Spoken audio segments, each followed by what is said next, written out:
the Phrozen Sonic Saber Ultrasonic knife. Let's give it a review. Hey guys, a few weeks back now, Phrozen were kind enough to send me a new gadget to play with, a sonic knife, and you may have already seen me using it in my Phrozen Mighty 8K review, or when I had a bash at printing and casting my own articulated robot design.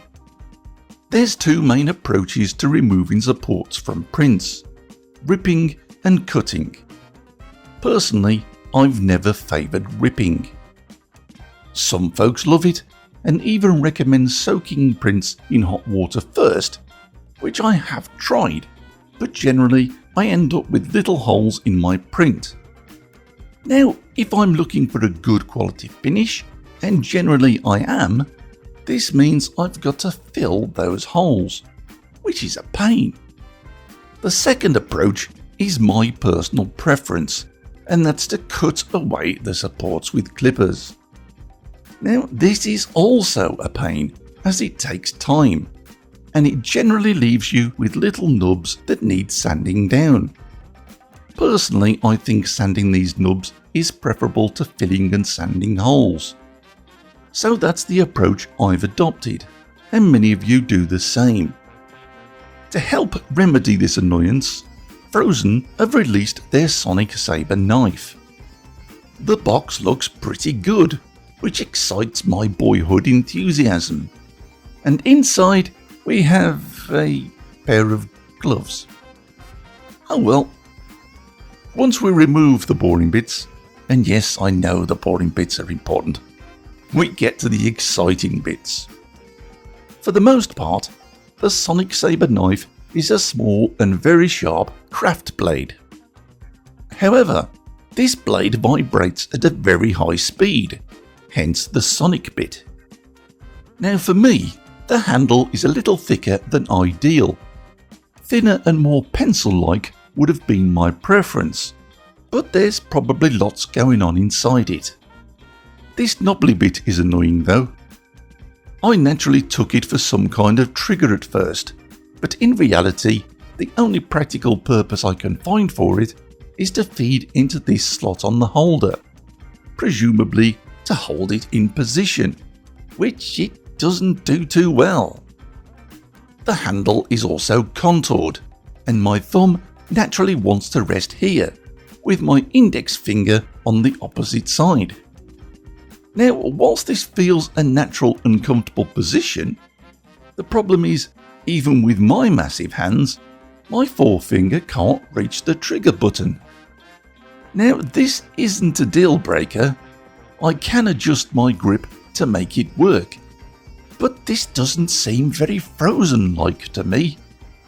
From them, I do expect a higher attention to detail. The trigger button itself is very small, and again could ideally be bigger. It's not the easiest thing to press, and with safety gloves on, I can't manage at all, so I have to forego that safety nicety. The base is, well, a base. It has a holder for the knife, which can be adjusted to your preference, which is useful. With a power supply connected, turning it on is nice and easy. A quick press gives you a green light and you're good to go. Turning it off is a little different, as it requires a press and hold.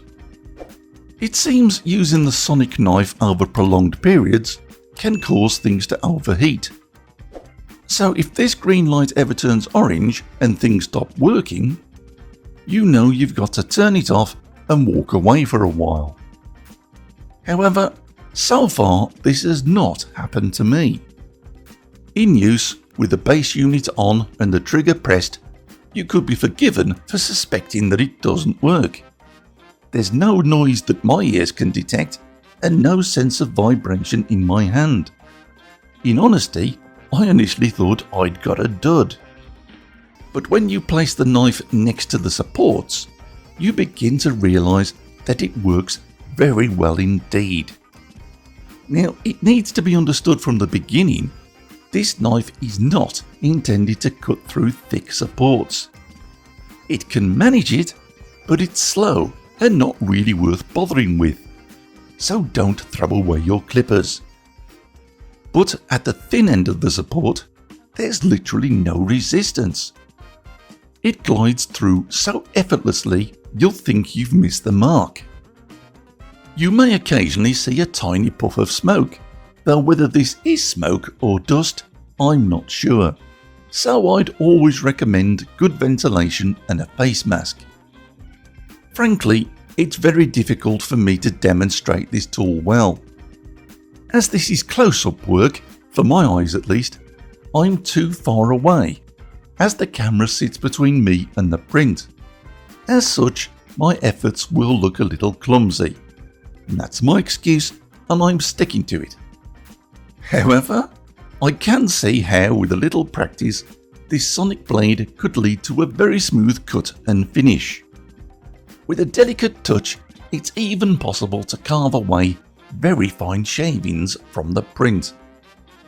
And when it comes to those tiny, hair-thin supports that hide in crevices that the clippers can never get to, the merest touch is enough to remove them. However, remember that this blade has a very sharp point, and it's easy to accidentally dig that point into the print surface and achieve deep gashes that will make you swear more profusely than an angry mother-in-law. This is not the fault of the tool, but of the user, and it's clear that a little practice is required before you can become proficient with it. So the question is this a tool you should buy? Well, I guess that's down to individual choice. If you're the kind of guy that rips away supports and doesn't worry about a few divots, then don't bother. Save money and time and keep going the way you are. But if you're a professional, or if you seek professional quality standards, then I think this is a worthwhile tool to own. With proper use, it should cut down on any filing or sanding that you may normally do. I think there's a little room for improvement in the handpiece design, but if I can work around it, anyone can. Unfortunately, I have no idea about cost yet. Despite being released officially a few days ago now, I found no information available. But, assuming price is not prohibitive, and also assuming you're looking to improve the quality of finish on your prints, I think the Phrozen Sonic Saber knife is a worthwhile tool to have on your workbench. Over the couple of weeks that I've had mine, I've grown to like it more and more. So that's it for this video, guys. Take care and thanks for watching.